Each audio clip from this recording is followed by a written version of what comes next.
السلام عليكم، ازيكم يا حبايبي؟ عاملين ايه؟ وحشتوني كتير.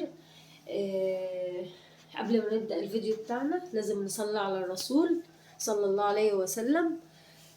ويا ريت تدعموني وتبقى اعملوا لايك وتشتركوا في القناة وتفعلوا الجرس عشان يوصل لكم مني جديد. وانا بشكر الناس اللي هم دعموني وجبروا بخاطري واتفرجوا على الفيديوهات اللي انا عاملاها وكتبوا لي التعليق حلو منهم برضو وعملوا لي لايك. يا ريت الناس اللي بتشاهد اي فيديو انا انزله يا ريت يعملوا لايك ويفعلوا الجرس عشان ايه يشوفوا كل جديد مني في ملكة بيتها. النهارده انا كنت في السوق واشتريت شويه حاجات للبيت وحبيت ان انا اوريها لكم.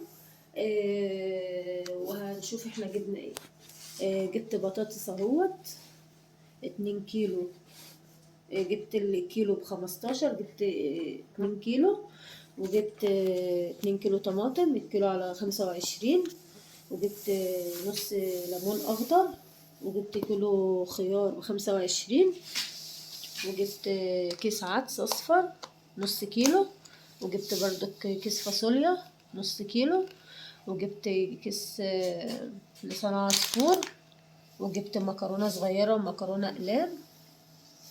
وجبت كيس سمنة وكيس ملح. وجبت بيض. وجبت صلصة وجبت ملح تاني اللي هو المعلب. وجبت ازازتين زيت وكيسين سكر. ده كان فيديو النهارده. يا ريت تعملوا لايك زي ما قلت لكم عشان يوصلكم كل جديد مني. مع السلامة.